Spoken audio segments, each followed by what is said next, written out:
وعلى آله وأصحابه وأزواجه وذرياته وبارك وسلم تسليما كثيرا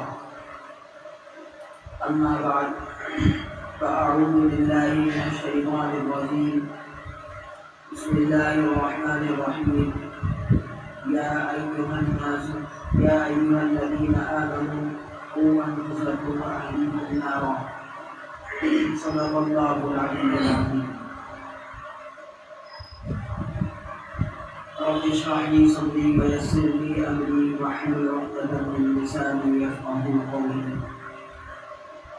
محترم بزرگوں اور دینی بھائیوں، وسیع پردہ ہماری مائیں اور بہنیں، السلام علیکم ورحمۃ اللہ وبرکاتہ۔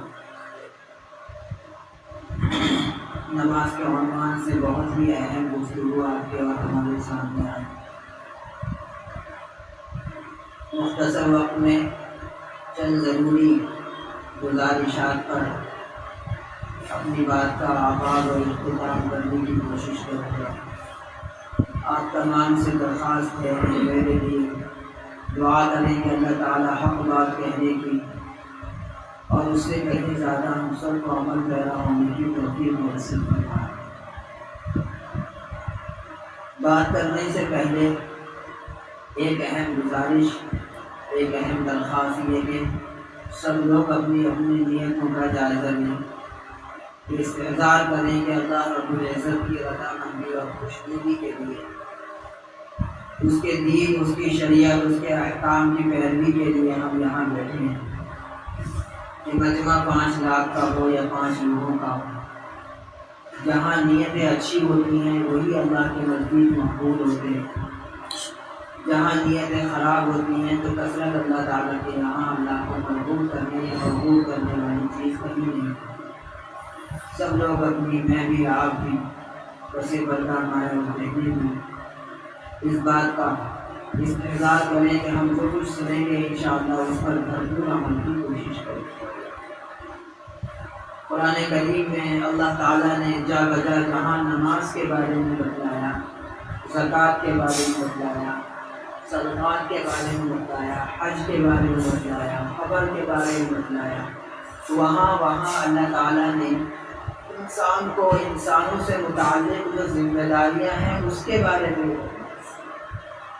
صرف یہ نہیں کہ ہم لوگ نماز پڑھ لیں اور روزہ رکھ لیں، صدقات کر لیں، کچھ عبادات کی لائن سے، اللہ کے حقوق کی لائن سے جو چیزیں ہم پر ضروری ہیں ان کو بجا لائیں اور مسلمان کہلانے والے بن جائیں، کامل مسلمان نہیں ہو سکتے۔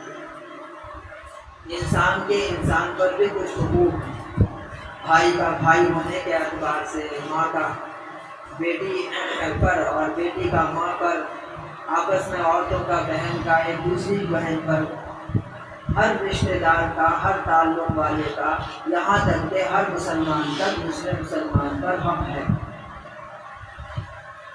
اور جو جتنا زیادہ رشتوں کے دائرے کے اندر داخل ہوتا جائے گا اس کے حق اتنے ہی بڑھتے چلے گا۔ ایک اجنبی مسلمان کا اجنبی پر بھی حق ہے۔ مثلا کوئی امریکن مسلمان ہے، کوئی آسٹریلین مسلمان ہے، کوئی کہیں اور کا مسلمان ہے اور ہم ہندوستان کے مسلمان ہیں، تو ہمارا ان پر اور ان پر ایک حق تو ہے، اسلامی حق۔ اگر ہمیں کبھی اس کو نبھانے کا موقع ملے تو ہمیں اس کو نبھانے کی کوشش کرنی چاہیے۔ لیکن جیسے جیسے اگر وہ شخص اپنے ملک کا ہے تو حق بڑھ گیا، وہ اپنے شہر کا ہے تو ایک درجہ اور بڑھ گیا، اب وہ اپنے محلے کا ہے تو ایک درجہ اور بڑھ گیا، وہ اپنے محلے کے اندر پاس پڑوس کا ہے کہ اس کا گھر، اس کا دروازہ اپنے گھر والوں، اپنے دروازے کے آس پاس ہے تو اس کا ایک درجہ اور بڑھ گیا۔ جتنا دروازہ ہمارے دروازے سے قریب ہوگا اس کے حق بڑھتے چلے جائیں گے۔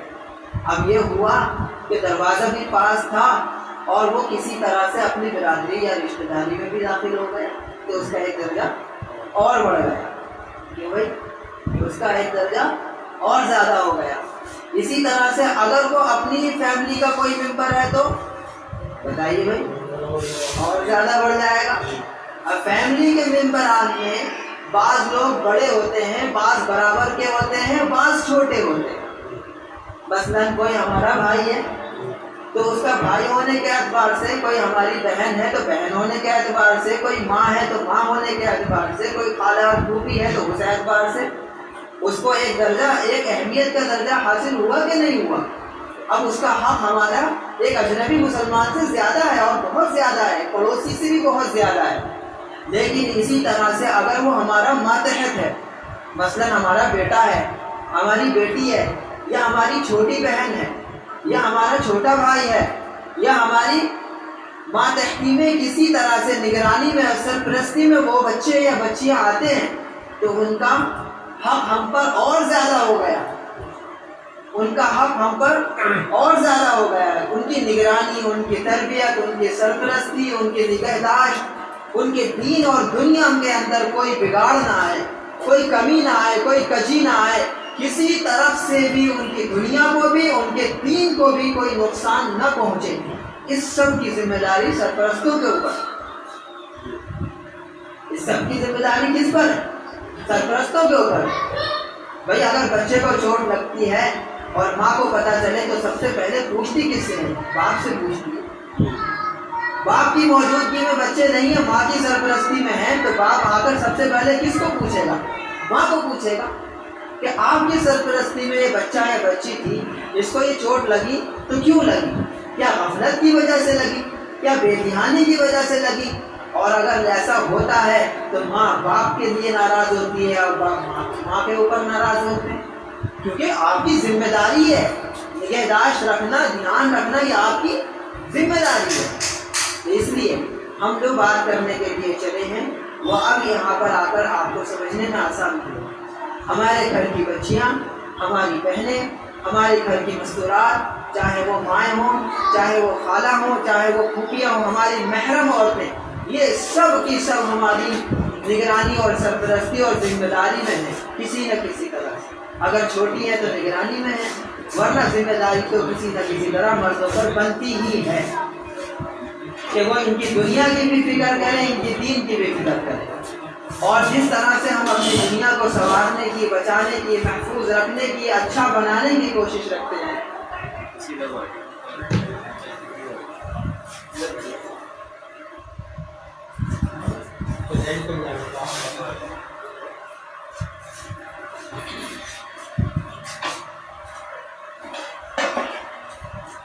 تو جس طرح سے ہم اس کی، اپنے بچے یا بچی کی دنیا کی فکر کرتے ہیں کہ اس کی دنیا کسی طرح سے اچھی بن جائے، کمانا دھمانا اچھا ہو جائے، رزق کے معاملات، بیماری کے معاملات سہولت سے اس کے حل ہو جائیں، کپڑے لگتے تہواروں کے معاملات، بھئی یہی تو گھرداری کا اصول ہے کہ ان تمام چیزوں کا دھیان رکھا جائے۔ ایسے ہی بلکہ اس سے کہیں زیادہ قُوا أَنفُسَكُمْ وَأَهْلِيكُمْ نَارًا، قرآن کریم نے ایک ذمہ داری ہر گھر کے سرپرست کو یہ دی ہے، اور یہ دینے والا کون ہے؟ یہ معاشرہ نہیں ہے، یہ سماج نہیں ہے، یہ سماج اور معاشرہ نہیں ہے، کیونکہ سماج اور معاشرے کی جو ذمہ داریاں ملتی ہیں، سماج اور معاشرے کی سوچ بدلنے کی وجہ سے وہ ذمہ داریاں کبھی بڑھ اور گھٹ اور کبھی ختم بھی ہو جاتی ہیں۔ بھائی ہمارے سماج کے اندر ایک ذمہ داری ہے، وہ یہ کیا ہے کہ باپ اپنے گھر کی تمام عورتوں کی، بچوں کی ذمہ داری اٹھاتا ہے، مسلمان بھی اٹھاتا ہے، سکھ بھی اٹھاتا ہے، ہندو بھی اٹھاتا ہے، جینی بھی اٹھاتا ہے، سبھی اٹھاتے ہیں نا۔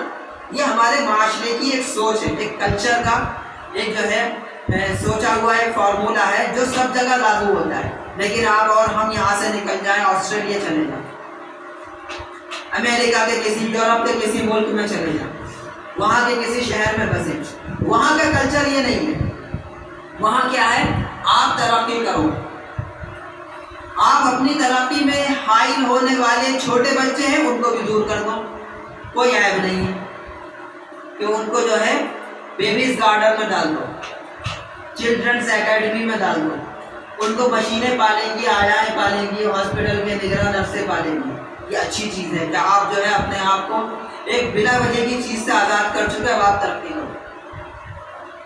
ان کے یہاں یہ کلچر ہے کہ ماں باپ بوڑھے ہو گئے، اب آپ کہاں تک ان کی کھانسیاں برداشت کرو، کہاں تک ٹانگوں کے درد برداشت کرو، کہاں تک ان کی باتیں برداشت کرو، اٹھاؤ اولڈ ہوم میں بھیجو کہ فلاں دیکھو عقل مند رہے، فلاں عقل مند رہے، فلاں عقل مند رہے. کیوں عقل مند کہا جا رہا ہے انہیں؟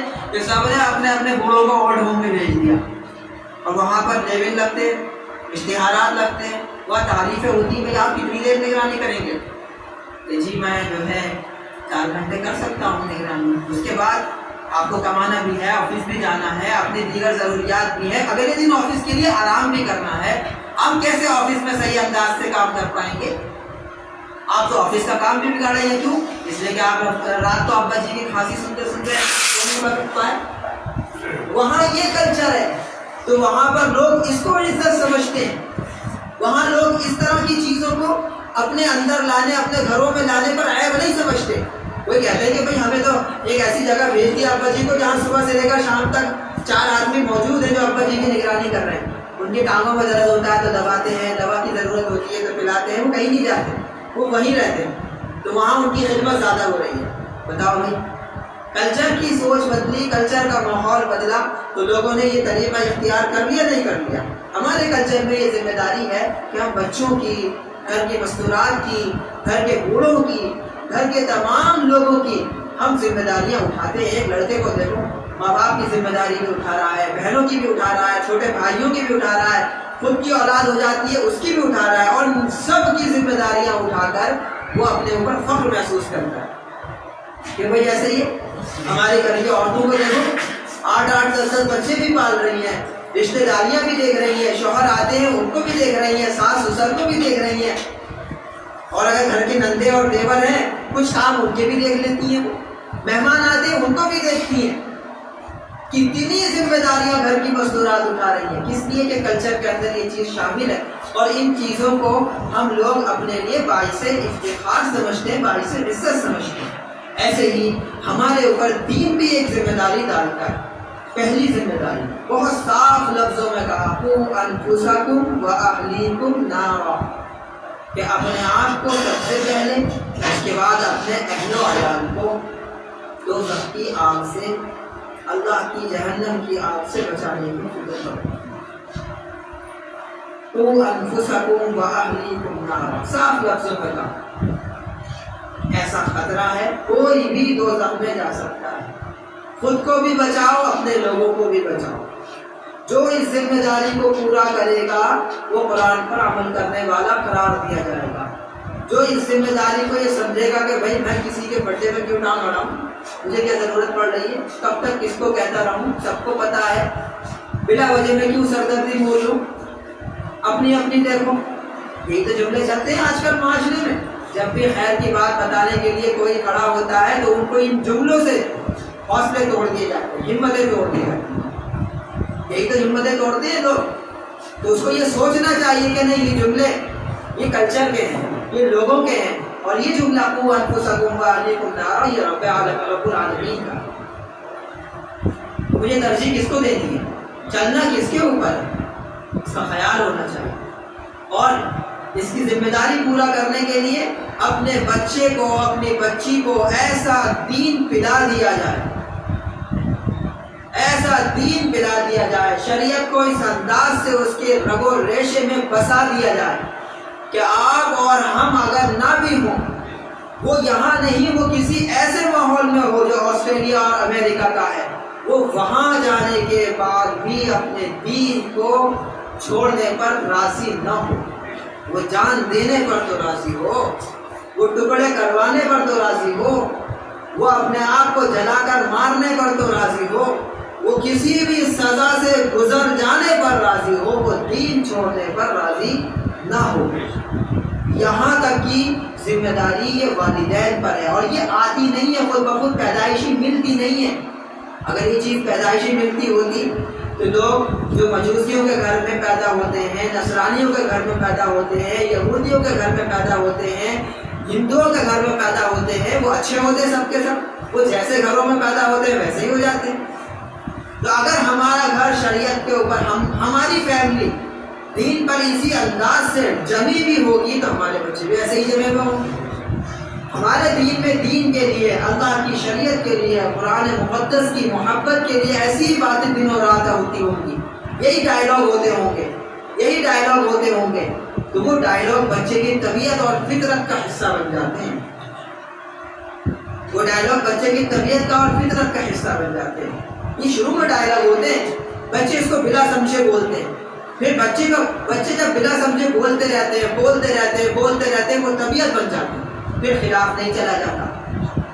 پھر بچے 100 کے 200 کے 1000 کے مجمع میں بھی کھڑے ہو کر کہتے ہیں بھائی ہماری فیملی میں یہ چیز نہیں چلتی, ہمارے ابا نے یہ نہیں سکھایا, ہمارے گھر کا ماحول نہیں ہے ایسا, تم ہو جیسے بھی ہو, ہماری ماں نے ہماری تربیت ایسے نہیں کری ہے.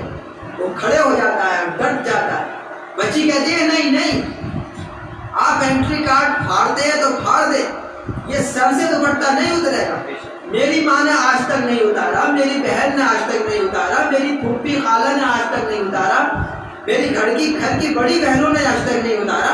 آپ کے ذرا سے پیپر کے لیے میں سر ننگا کر کے غیر محرموں کے سامنے جاؤں, آپ پھاڑ دیجئے, واپس کر دیجئے, گیٹ آؤٹ کر کے نکال دیجئے, رزلٹ خراب کر دیجئے, کچھ کر دیجئے.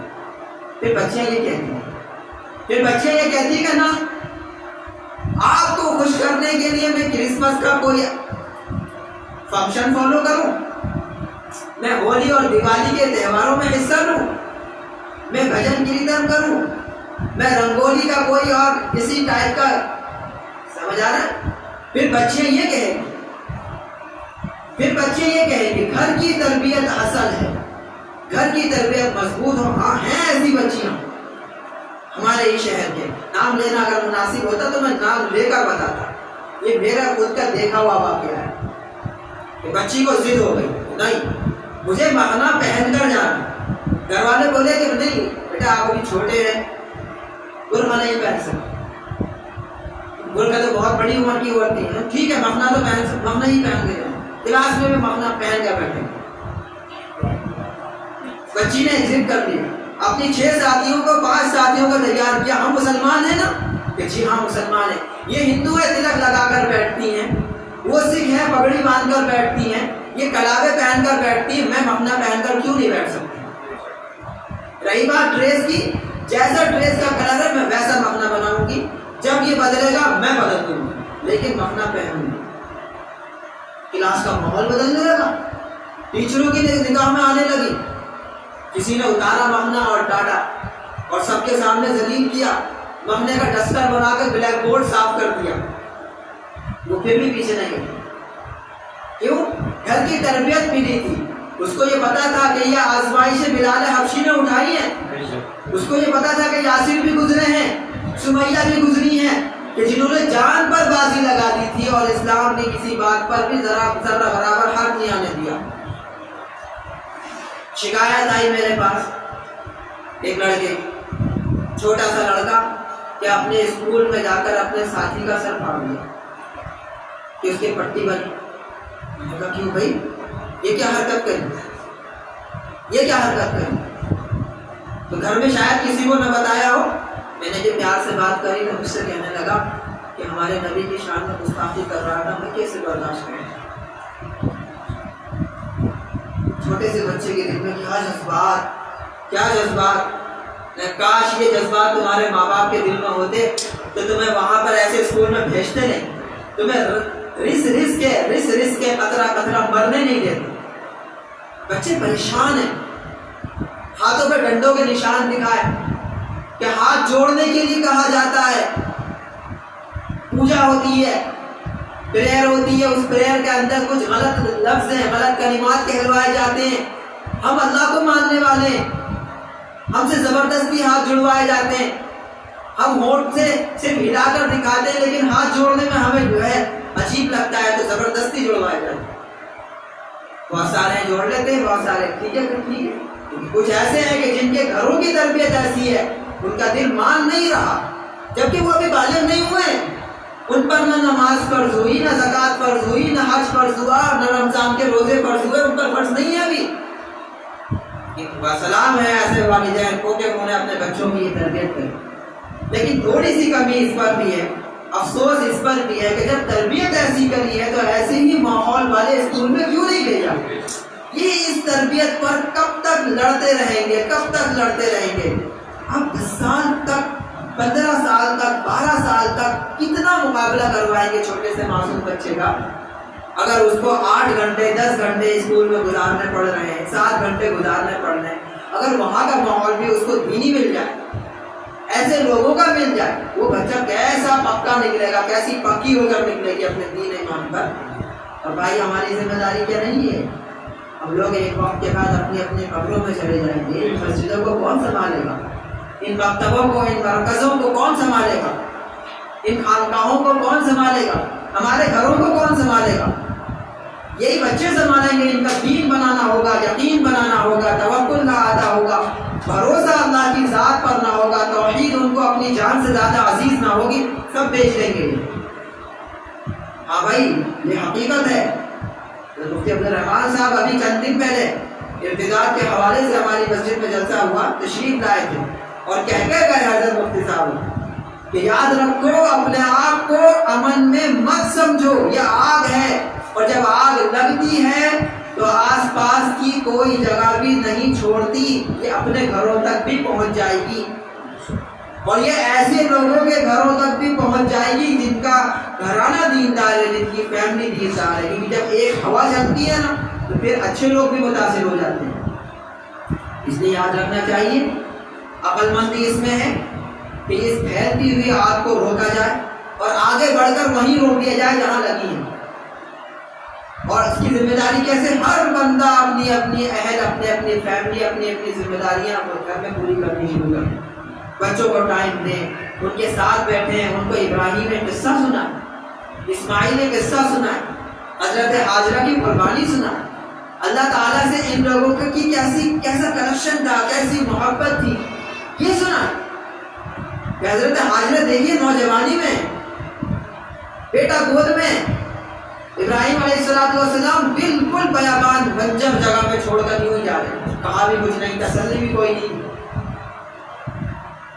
سمجھدار دیکھیے کتنی ہے، 2 بار سوال کر کے سمجھ گئے کہ یہ پیغمبر، یہ اپنے آپ کو کچھ کر نہیں سکتے، اپنے آپ کو کچھ کر نہیں سکتے۔ تو پھر اگلا سوال یہ کیا، اب تک تو یہ پوچھ رہے تھے کہ ایسی جگہ چھوڑ کر جا رہے ہیں، ایسے حال میں آپ کو ترس نہیں آ رہا، ہم آپ کی بیوی بچے نہیں ہیں، کیا ہو گیا آپ کو؟ جب جواب نہیں ملا تو اگلا سوال اس کا کیا یہ اللہ تعالیٰ کا حکم ہے؟ اس سے عقل مندی سمجھ میں آ رہی ہے عورت کی۔ امی جان حضرت حاجرہ فرماتی ہیں کہ یہ اللہ تعالیٰ کا حکم ہے، اشارہ ملتا ہے شوہر کی طرف سے، ہاں ایسا ہی حکم ہے، کہ مسکرا کر کہتی ہے جائیے، اطمینان سے جائیے، بالکل بے فکر ہو کر جائیے، میری طرف سے کسی طرح کا بوجھ لے کر مت جائیے۔ جس نے پیدا کیا ہے، جس نے آپ کو پیغمبر بنایا ہے، جس نے یہاں بھیجا ہے، اب وہ پالے گا، اب وہ نگرانی کرے گا، اور میں اس کے لیے تیار ہوں۔ دیکھیے اللہ تعالیٰ کو پھر وہ ادائیں کتنی پسند آئی اس میدان کی کہ اللہ تعالیٰ نے کہا کہ نہیں، مسلمان اگر مالدار ہوگا، استطاعت والا ہوگا، تو اس کا ایمان کامل ہی نہیں ہوگا کہ حج کیا کرے بغیر حج کیے بنا اس کا کام ہی پورا نہیں ہوگا، کامل مسلمان نہیں ہوگا۔ اور حج کرے گا تو امی جان کی نقل ضرور کرے گا، امی جان کی نقل ضرور کرے گا، صفا مروہ پر دوڑے گا۔ کس کی نقل ہو رہی ہے؟ حضرت حاجرہ کی تو نقل ہو رہی ہے۔ ایسی محبت والا معاملہ اللہ تعالیٰ نے جاری کر دیا، ہر مومن کو کہا کہ یہ کرو۔ 25 لاکھ لوگ یہ کر کے آ رہے ہیں آج، 25-26 لاکھ کا جو ہے سنا ہے کہ حج لوگوں حج کتنے لوگوں نے کیا ہے، 25-26 لاکھ لوگ۔ یہ ان لوگوں کو سنانا چاہیے جو یہ کہتے ہیں کہ اسلام نے عورت کو دبا دیا ہے، کچل دیا ہے، کہ حضرت حاجرہ کی نقل کر کے 25 لاکھ لوگ آ رہے ہیں، نام زندہ کر رہے ہیں، سر پر بیٹھا رہے ہیں، بڑا مان رہے ہیں، کوئی تو کر رہے ہیں، کیوں بھائی ایسا ہی ہے۔ اس لیے ہمیں چاہیے کہ ہم بھی اپنے گھروں میں حضرت سمیہ، حضرت حاجرہ کے قصے کو سنائیں، ہماری بچیاں یہ سن کر بڑی ہوں۔ اور یہ آج ایک نیا جو طوفان بدتمیزی چلا ہے نا، کہ ذرا سے بچوں کے ہاتھ میں موبائل دے دیے، بڑا سخت جملہ کہہ چکا ہوں، لیکن یہ واقعی اس سے بھی زیادہ بری چیز ہے۔ ایک محقق نے کہا کہ آپ اپنے بچے کو زیادہ روئے تو ہاتھ میں انگارہ رکھ دو، یہ اچھی بات ہے اس سے کہ آپ موبائل رکھو۔ بہت بڑے ڈاکٹر ہیں، بہت بڑے ڈاکٹر ہیں جو دماغی اعتبار سے بہت ساری چیزوں پہ ریسرچ کر رہے ہیں، انہوں نے کہا انگارہ رکھ دو، آپ ہاتھ ہی جلے گا اس سے، اس کا فیوچر برباد، اس کی صلاحیتیں برباد ہو جائے گی موبائل اس کے ہاتھ میں۔ کبھی ہاسپٹل جانا ہوتا ہے، بچوں کے سلسلے میں. تو یہ اپنے لوگوں میں بڑی کمی دیکھ لیں. 2.5 سال کا بچہ ہوا نہیں, 1 سال کا ہوا نہیں, 8 مہینے کا ہوا نہیں, اس کو اسکرین دکھانا, گھنٹوں بیٹھا دیکھ رہا. کل ایک صاحب کہتے ہیں کہ ہمارا 4 سال کا بچہ ہے, نہ معلوم 2 بجے سوتا ہے کہ 3 بجے سوتا ہے. ہم جب سب سو جاتے ہیں تو اسکرین دیکھتا رہتا ہے, موبائل دیکھتا رہتا ہے. ہم جب صبح کو اٹھ کے دیکھتے ہیں تو وہ چالو ہوتی ہے, وہ سو چکا ہوتا ہے. 4 سال کے بچے کے ساتھ یہ کیا کر رہے ہو بھائی؟ ابھی یہاں پر ڈپٹی گنج کے چوراہے پر کوئی ایریا ہے, وہاں پر ایک واقعہ ہوا, جھبو کے نالے پر ہوا. ایک صاحب ہے, ان کے بچے کو اچانک جو ہے موبائل چلا رہا تھا, چلاتے چلاتے ایک دم سے آنکھیں سے اس نے جو ہے جھمکائی اور ادھر ادھر کو دیکھا, پیچھے ہی ہو گیا, بے ہوش. کافی دیر بے ہوش رہا, پریشان. ڈاکٹرز نے دیکھا, ہوش میں لے کر آئے. ہوش میں آنے کے بعد نہ ماں کو پہچاننا, نہ ماموں کو, نہ گھر کے کسی لوگوں کو. سب بھول گیا کون ہے یہ, کون ہے یہ, کون, نام بھی بھول گیا, یادداشت پہ ایسا گہرا اثر. ڈاکٹرز نے کہا کہ اس کے دماغ کو سکون نہیں مل رہا ہے, اس کی نیند پوری نہیں ہو رہی ہے, اور اسکرین کی جو شعاعیں ہیں اس کی وجہ سے اس کی یادداشت متاثر ہو رہی ہے. یہ مفلوج ہو جائے گا دماغی اعتبار سے, اس کو اسکرین بند کرو. یہاں ہی نوبت پہنچ رہی ہے. دہلی کے اندر آج آپ جیسے ہارٹ کے ہاسپٹل دیکھ رہے ہیں, کڈنی کے ہاسپٹل دیکھ رہے ہیں, اب موبائل کی عادتوں کے چھڑانے کے ہاسپٹل کھلنے لگے ہیں. یہ ہمارے ہندوستان دہلی کے اندر 2 ہو چکے ہیں. ایڈکشن ہے یہ, نشہ ہے یہ. جیسے شراب چھڑائی جا رہی ہے, چرس چھڑائی جا رہی ہے, جیسے اور سگریٹ اور نوشی اور دیگر نشے چھڑائے جا رہے ہیں, ویسے موبائل بھی نشہ ہے. وہاں جا کر دیکھیں وہاں لوگوں کی حالت کیا ہو رہی ہے, بچوں کی حالت. وہاں بچے اکثر مل رہے ہیں. بچے, ہمارا فیوچر کیا ہے, ہماری قوم کا فیوچر کیا ہے؟ بچے ہی تو ہیں, بچے اس میں لگے ہیں. تو بھائیوں ہمیں چاہیے اس کی نگرانی کون کرے گا. اور لوگ یہ کہتے تھے کہ مائیں, خاص طور سے مائیں کہتی ہے, مجھے ماؤں بہنوں سے اس بارے میں خاص طور سے شکایت ہے, کہتی ہے کہ جی پریشان زیادہ کر رہا ہے. آپ اپنی پرورش دیکھیں کہ آپ جب اپنی ماں کی گود میں تھی تو آپ کی ماں نے آپ کو کیسے پالا, جبکہ اس زمانے میں فیملیز بھی زیادہ بڑی ہوتی تھی. آج تو فیملیز بھی کم ہونے لگی ہیں. 2 4 بچے 5 بچے ہوتے تھے 8 10 12 بچے وہ پالیا کرتے تھے. واشنگ مشین کا تصور نہیں تھا, فریج کا تصور نہیں تھا, بہت سارے گھر کے کام جو سہولت سے آج ہم کر لیتے ہیں, مکسی کا تصور نہیں تھا, سارے کام سل بٹے سے ہوتے تھے. کیسے کر لیا کرتی تھی سارے کام, موٹر چلایا اور پانی بھر لیا. ہر گھر میں اس کا تصور نہیں تھا. ہاتھی کا نل تو کم سے کم چلانا ہی پڑتا تھا, کنویں سے بھر کر پانی لے کر آتے تھے. اب نے یہاں دیکھو کتنے کنویں ہیں, جگہ ہیں. وہ مشکل زندگی میں اچھی تربیت کیسے کر لیتے تھے, ہم آسان زندگی میں اور اس سے اچھی تربیت کرنی چاہیے, بیکار تربیت کیوں کر رہے ہیں؟ اس لیے کہ وہ اپنی ذمہ داری سمجھتے تھے, ہم اپنی ذمہ داری نہیں سمجھتے.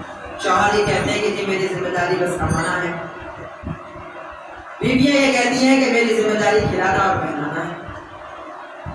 باقی کی ذمہ داری مدرسے والے جانے, اسکول والے جانے. اخلاق اسکول میں کون سا چیپٹر اخلاق کے اوپر ہے؟ انگلش لٹریچر پڑھایا جا رہا ہے, سائنس پڑھائی جا رہی ہے. سائنس کا کوئی سبجیکٹ ہے, سائنس کا کوئی مضمون ہے کہ جو اخلاق پر ہو, جو ماں باپ کی فرمانبرداری پر ہو, جو اللہ کے حقوق پر ہو, جو اچھا بننے پر ہو. سارا کا سارا پروسیس شروع ہوتا ہے مال کمانے سے, مال خرچ کرنے پر. تو وہاں کی ساری ہنرمندیاں جو ہے وہ اسی لیے ہیں کہ ہم دنیاوی اعتبار سے کیسے ہنرمند بن جائیں, کیسے اچھے فن والے بن جائیں. تو ہمیں اپنے گھروں کے اندر تربیت کا ماحول پہلے سے بہتر کرنا پڑے گا. یہ ہماری کمی ہے کہ ہم نے گھر کے بچوں کو یہ ماحول دیا. ابھی مجھے پتہ چلا پچھلے سال کی بات ہے, خود اس نے جو ہے کہا کہ مجھے ایسی جگہ کوچنگ سینٹر میں ڈال دیا گیا ہے.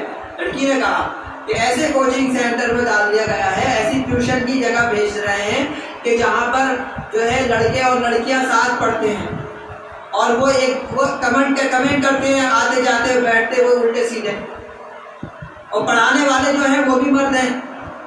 لڑکی کو شرم آ رہی ہے, نہ ماں کو شرم آ رہی, نہ باپ کو شرم آ رہی, نہ گھر کی دادیوں کو شرم آ رہی, نہ نانیوں کو شرم آ رہی.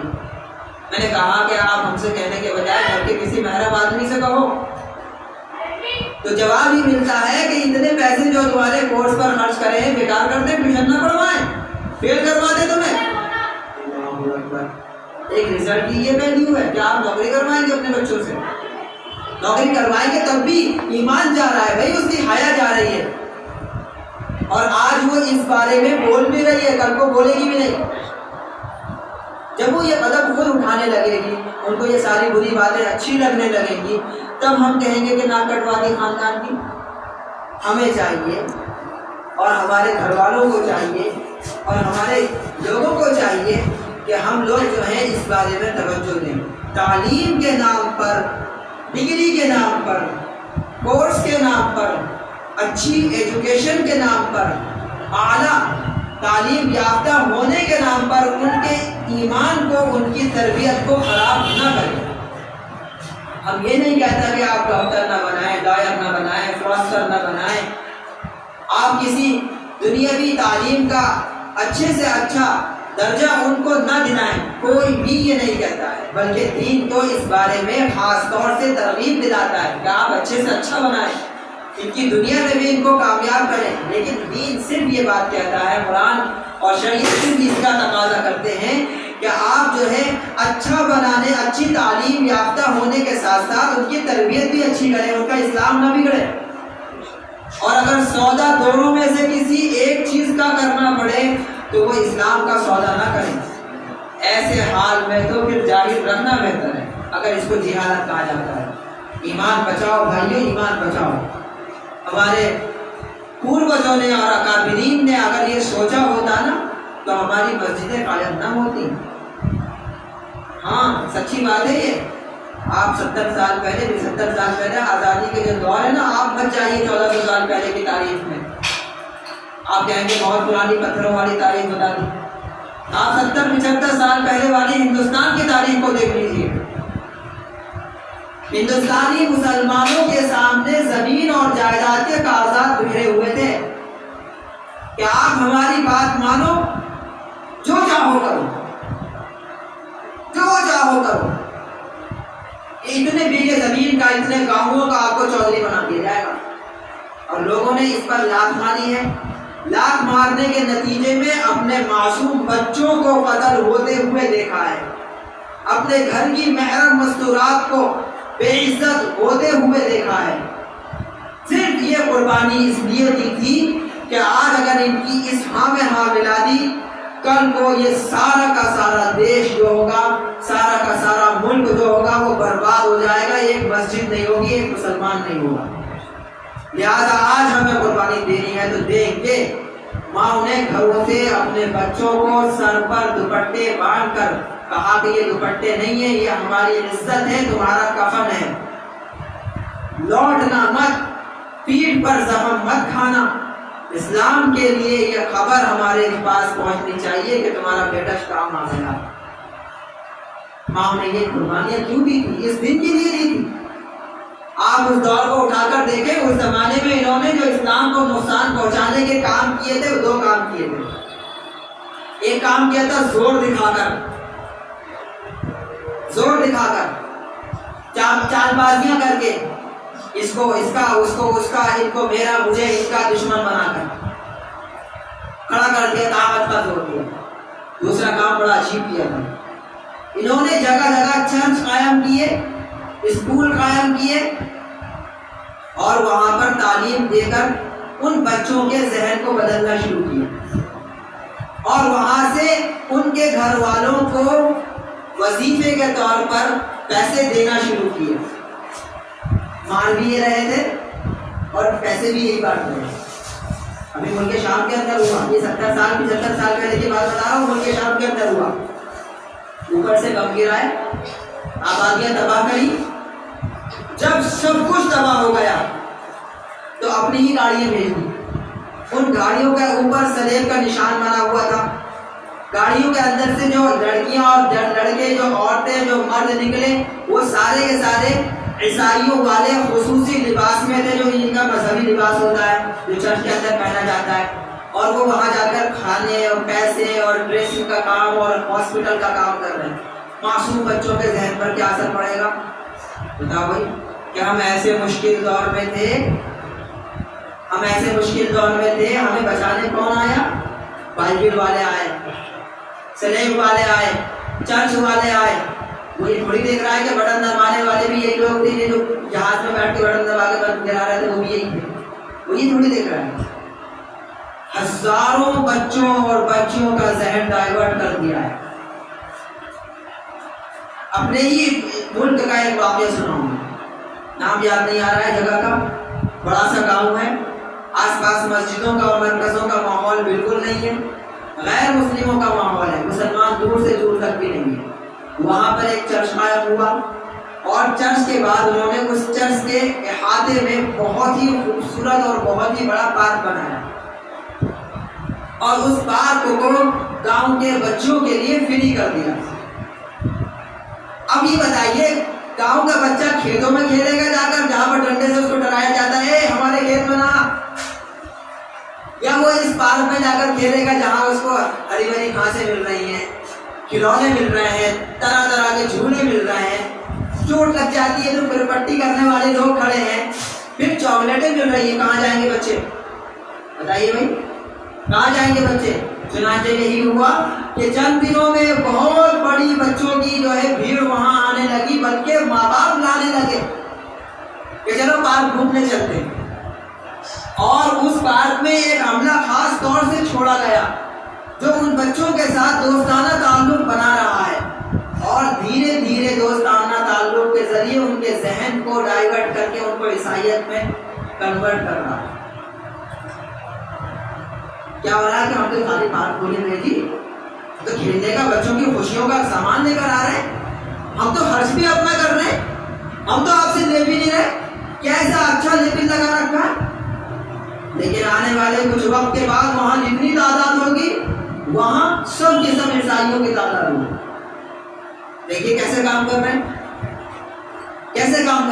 اور ہم لوگ اپنے گھروں کی ذمہ داری بھی پوری نہیں کر رہے۔ وہ کہاں سے آ کے کر رہے ہیں؟ وہاں سے آ کے۔ ایک زمانہ تھا، مجھے معلوم ہوا تھا، اور میں بھی اس زمانے میں یہاں آتا جاتا تھا،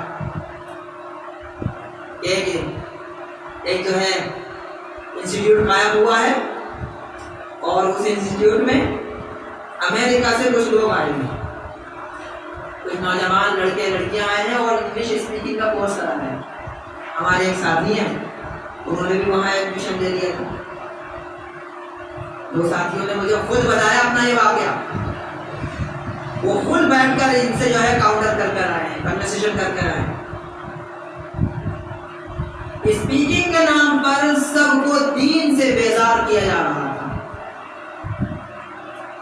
لیبل کیا لگایا تھا کہ ہم نے انگلش اسپیکنگ کا کورس کھولا ہے۔ لوگ متاثر کیوں ہو رہے تھے کہ یار ہندوستانی آدمی سے انگلش سیکھ کر کیا سیکھی؟ ان لوگوں سے سیکھتے ہیں جو ہیں ہی انگلش، ان سے انگلش سیکھیں گے، اور وہ بھانپ لیا کرتے تھے۔ اور مجھے میرے ساتھی نے بتلایا، مجھے سن کر حیرت ہو رہی تھی، واقعی اگر کوئی اور بتلاتا، کسی واسطے سے بتلاتا تو مجھے یقین کرنا مشکل ہوتا۔ وہ بہت ہی قابل ساتھی ہیں، انہوں نے خود بتلایا کہ جب مجھے یہ محسوس ہوا کہ یہ کچھ لوگوں کو بھانپ لیتے ہیں اور پھر ان کی پرسنل میٹنگ کرتے ہیں۔ کیسے کرتے ہیں کہ بیچ لگایا، 22 بچے 25 بچے آ کر لڑکے لڑکیاں بیٹھے، اس میں سے 2-4 کو بھانپ لیا، کہا کہ آپ ہمیں کلاس کے بعد آفس میں ملیے گا، کچھ ضروری کام ہے، ان سے بات کریے۔ بات کر کے ان کا ذہن پڑھا، ان کی ضروریات پڑھی، اور کچھ محسوسات کرے، اور اس کے بعد ان کے سامنے ایسے آپشن رکھے کہ جس سے وہ بہت متاثر ہوئے، پھر ایک دم سے ان کو کنفیوز کر دیا، قرآن کی آیات پڑھ دی، حدیث پڑھ دی، اور ایک دم کنفیوز کر دیا۔ اسلام کے اوپر کنفیوژن بڑھایا، جواب کہیں نہیں ملا، جواب بھی انہوں نے دیا، دھیرے دھیرے بدل دیا، عیسائی بن گئے۔ کتنے لڑکوں کے ساتھ ایسا ہوا کہ آپ کو کاروبار دیں گے، یہ دیں گے، وہ دیں گے، باہر بھیج دیے، لوٹ کے آیا تو وہ ہے ہی نہیں مسلمان، وہ تو یہ فکر کر رہا ہے کہ میرے کاغذات میں میرا نام بھی بدلا جائے۔ ابا پریشان، اماں پریشان، فیملی پریشان، ہوا ہے یہ۔ تو وہ ساتھی کہہ رہا ہے کہ جب مجھے یہ معلوم ہوا، یہ آپ کے محلے میں رہتا تھا وہ پورا اسٹاف، اسی گلی کے اندر کچھ کمرے لے رکھے تھے، کرایوں پر رہ کر جا چکے ہیں۔ اسی محلے کے اندر ہو چکا ہے. وہ تو اللہ تعالیٰ نے کچھ لوگوں کو اللہ تعالیٰ نے توفیق دی کہ انہوں نے بر وقت بھانپا ان لوگوں کو اور ان پر سختی کری اور ان کو ڈرا دھمکا کے یہاں سے بھگایا. لیگل کام کیے کچھ آزاد کرا دیا یہ کام, ورنہ کتنے لوگ متاثر ہو جاتے اب تک. تو محترم بزرگوں دوستو, یہ اتنا آگے آ گئے. میں یہ دیکھتا تھا, میں یہ سوچتا تھا, اس زمانے میں تعلیم چل رہی تھی, اس زمانے میں میں یہ سوچتا تھا کہ یار ان کے یہاں کا رہن سہن کس قدر اعلیٰ ہے. امریکہ کا رہن سہن, پڑھے لکھے لوگوں کا رہن سہن کس قدر اعلیٰ ہے, اور یہ وہاں سے ہندوستان اور ہندوستان سے دولت باغ ایسے ایریے میں, کراؤ کے مکان میں, ایسی سوسائٹی میں کس لیے رہ رہے ہیں؟ ہمارے دین کو بگاڑنے کے لیے, اپنے دین کو فروغ دینے کے لیے یہ اتنی بڑی قربانی دے رہے ہیں. اور اس نے ان سے جا کر بحث کری, ہمارے ایک ساتھی نے باقاعدہ ان سے جا کر بحث کری, ان سے جا کر کہا, تو مجھ سے کہنے لگے کہ دانش بھائی, ان لوگوں کو احادیث اور قرآن کے بارے میں ان کی 17, 18, 19 سال کی لڑکیوں کو جتنا پتا ہے, آپ کو اور مجھے بھی نہیں پتا ہے. کہنے لگے کہ پڑھتے پڑھتے حدیث کا ایک جملہ, ایک حدیث میں نے ان کے سامنے نقل کری, اس کی عبارت کے اندر اس کے اعراب میں غلطی ہو گئی, تو مجھے فوراً ہی اس سامنے بیٹھی ہوئی 18 سال کی لڑکی نے ٹوک دیا کہ آپ نے حدیث غلط پڑھی ہے. اور جب میں نے کہا کہ آپ مجھے ٹوک رہے ہیں, میں شاہی کا طالب علم ہوں, آپ مجھے مسلمان کو ٹوک رہے ہیں, آپ کو جہاں معلوم ہے حدیث کسے کہتے ہیں. تو اس نے تھوڑا سا توقف کیا, اسکرین پر حدیث کھول کر رکھی, کہا کہ دیکھیں یہ ہے حدیث, آپ نے جو پڑھا تھا وہ غلط پڑھا تھا, اصل یہ ہے. مجھ سے کہنے لگا, اور دیکھیے مجھ سے کہنے لگا کہ جب کسی عام آدمی کے سامنے جس کو ثنا اور تحیات مشکل سے یاد ہو, جس کو دعائے قنوت اور آیت الکرسی مشکل سے یاد ہو, جس کو نماز کے فرائض اور واجبات, مکروہات اور مفسدات مشکل سے یاد ہو, پتہ ہی نہ ہو, جس کو طہارت کا صحیح طریقہ معلوم ہی نہ ہو, جس کو قرآن مکمل کیے ہوئے زمانہ ہو یا نہیں مکمل کیے ہو, اگر اس کے سامنے اس انداز سے کوئی پیش ہو جائے تو وہ اس سے متاثر ہوگا یا نہیں ہوگا. محترم بزرگوں دوستو, دیکھو وہ کس دین میں ہیں اور وہ کہاں تک پہنچ چکے ہیں, اور ہم اپنے گھروں میں اپنے بچوں کو قرآن ناظرہ بھی صحیح سے پڑھانے پر آمادہ نہیں ہیں کہ ہمارے بچے کا ناظرہ قرآن بالتجوید ادا ہو جائے. تجوید والا قرآن تو پڑھانے کی ذمہ داری بس امام صاحب کی ہے, بس وہ پڑھ لے, مسئلے پر کھڑے ہوگا, باقی ہم لوگ تو بھائی جلدی والا چاہیے, ایسے حافظ جی چاہیے, ایسے قاری صاحب چاہیے جو 2 مہینے میں نپٹا کے چھٹی کر دیں. ہمیں تو ایسے حافظ جی چاہیے. آپ تو بھائی ایک ہفتہ 2 لفظوں میں نکال دیتے ہو, حلق تھکا دیتے ہو بچے کا. ہمیں نہیں چاہیے بھائی ایسا قرآن, بھائی بڑا مشکل ہے. ہم لوگوں نے اپنے اعمال, اپنی باتوں کو اتنا پیچھے کر دیا, وہ لوگ اتنا آگے آ گئے. اللہ تعالیٰ سوال نہیں کرے گا. قیامت کے دن ابو بکر کھڑے ہوں گے, عمر کھڑے ہوں گے, عثمان ہوں گے, علی ہوں گے, سمیہ ہوں گی, زینب ہوں گی, عائشہ ہوں گی, فاطمہ ہوں گی, حفصہ ہوں گی, یہ عورتیں ہوں گی, یہ مرد ہوں گے, رضی اللہ عنہم اجمعین, اور ہم بھی ہوں گے. اللہ تعالیٰ کہے گا کہ تمہیں ہم نے اس دور میں بھیجا کہ تمہیں تو قرآن جمع کرنے کی ضرورت بھی نہیں پڑی. جگہ جگہ مسجدیں قائم تھیں, جگہ جگہ سب کچھ تھا, بہتر بنا بنایا رزق کی طرح دین اسلام تمہارے سامنے ہم نے بنا کر رکھ دیا, کھول کر رکھ دیا. تم اس دور میں دین پر عمل نہیں کر سکتے. محترم بزرگوں دوستو, اس وقت کی سب سے بڑی ذمہ داری, سب سے بڑی قربانی, 2 چیزیں تو ہیں. سب سے بڑی ذمہ داری, سب سے بڑی قربانی یہ ہے کہ اپنے بچوں کی نگہداشت کر لیں. آپ 10 روپے, 5 روپے, 100 روپے کم کما لیں. آپ دکان کا ٹائم آدھے گھنٹے, 1 گھنٹہ کم کر دیں. آپ وہ ٹائم اپنے بچوں پر صرف کر دیں. سیکھیں اپنے گھر کے بڑوں سے, مسجد کے امام صاحب سے, مدرسوں کے مدرسین سے, علماء سے پوچھیں کہ مجھے اپنے بچے کو یہ چیپٹر سکھانا ہے, توحید سکھانی ہے, میں کیسے سکھاؤں, میں بچے کو کیسے متاثر کروں, میں کیا کیا باتیں بتاؤں. ان کے سوالات جو لوٹ کر آپ کو ملے, ایک دم سے نہیں ملیں گے, لیکن جس دن ملنے لگے اس دن آپ مٹھائی بانٹنا.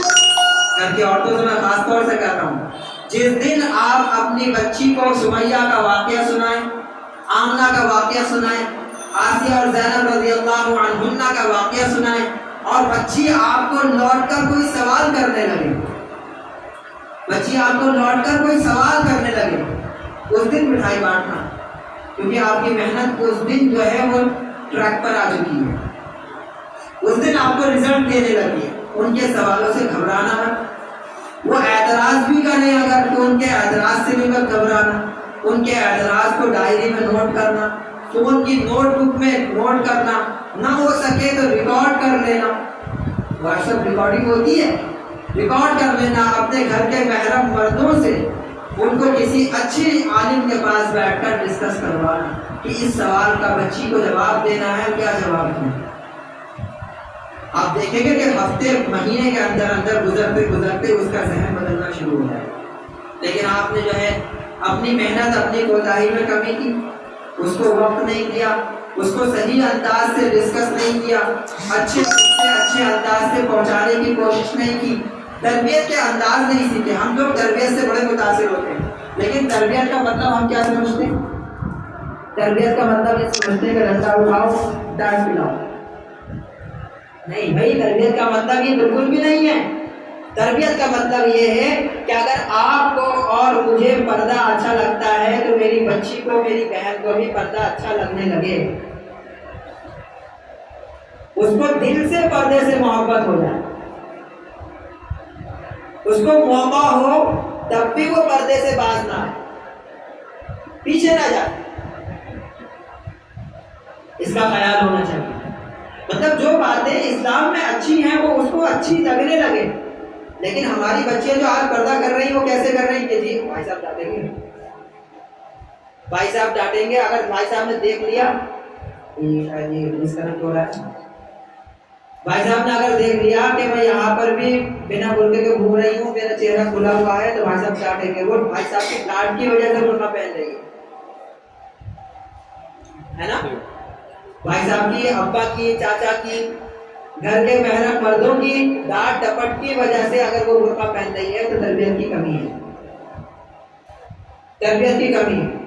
تربیت جب ہوتی کہ جب بھائی صاحب نہ ڈانٹتے، بھائی صاحب کے ڈانٹنے دیکھنے کی کوئی جو ہے کوئی گنجائش بھی نہ ہوتی، کوئی موقع بھی نہ ہوتا، اور وہ پھر بھی پردہ کرتے، تو کہا جاتا کہ ہاں ان کے والدین نے، ان کے گھر والوں نے ان کی سچی اور اچھی تربیت کری ہے۔ نماز کیوں پڑھ رہی ہے؟ کہ نماز اس لیے پڑھ رہی ہے کہ گھر کی ساری عورتیں پڑھ رہی ہیں، نہیں پڑھے گی تو یہ لوگ پوچھیں گی، ڈانٹیں گی، ابا آئیں گے شام کو گھر میں گھستے ہی پوچھیں گے کہ نماز پڑھی کہ نہیں پڑھی، بے شک پوچھنا چاہیے، کمی ہونے پر ڈانٹنا بھی چاہیے، لیکن تربیت ایسی ہونی چاہیے کہ اس کا خود ہی دل نہ مانے، جس دن نماز چھوٹ جائے وہ کہے کہ آج کا دن بہت برا گزرا، آج دماغ سکون سے نہیں ہے، آج میرا دل خوش نہیں ہے کہ مجھے آج نماز چھوڑ دے۔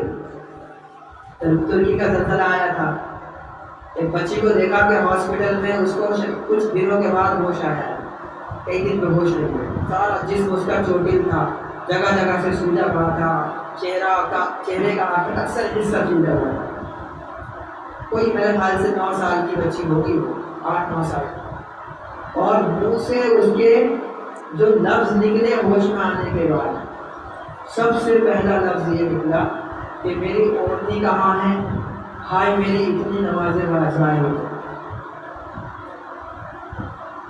چھوٹے پاپا، اماں، گھر کے رشتہ دار، گھر، کوئی لفظ نہیں، رونگٹے کھڑے ہو گئے تھے وہ ویڈیو دیکھ کر، اس کے منہ سے یہ جملہ نکلا کہ میری اوڑھنی کہاں ہے اور ہائے میری اتنی نمازیں ضائع ہو گئی، میری نمازیں چلی۔ کیا شاندار تربیت کی ہے والدین نے، کیا شاندار تربیت کی ہے۔ بچے کو دیکھا کہ آپ نے بھی دیکھا ہوگا کہ مکان جو گرا تو وہ ایک چھت میں اٹک گیا ہے، باہر سے آدھا دفعہ لٹکا ہوا ہے، باپ نیچے سے کھڑے ہو کر کہہ رہا ہے کہ بیٹے پڑھو اشہد ان لا الہ الا اللہ واشہد ان محمد عبدہ ورسولہ۔ باپ نیچے سے کیا تربیت، ایک باپ کے 6 یا 7 بچے ایک ساتھ دب کر ختم، بیوی ختم، کوئی نہیں بچا، اور وہ لاشیں اٹھا کر کچھ بول رہا تھا، جب اسپیکر اس کے قریب کیا گیا تو بتایا کیا کہہ رہا تھا کہ اللہ میں آپ سے اس حال میں بھی راضی ہوں، میں آپ سے اس حال میں بھی راضی ہوں، اللہ میں آپ سے اس حال میں بھی راضی ہوں۔ اس کے منہ سے یہ الفاظ نکل رہے تھے، کیا تربیت ہے، کیا مرے بیٹے جاتے ہیں دین کرو، ہمارا حال دیکھو۔ محترم بزرگوں دوستوں، وقت میرا پورا ہو چکا ہے، 5 منٹ زائد ہو چکے ہیں۔ آخر میں آپ لوگوں سے دوبارہ سے درخواست کرتا ہوں کہ قرآن نے ہمیں ایک ذمہ داری دی ہے،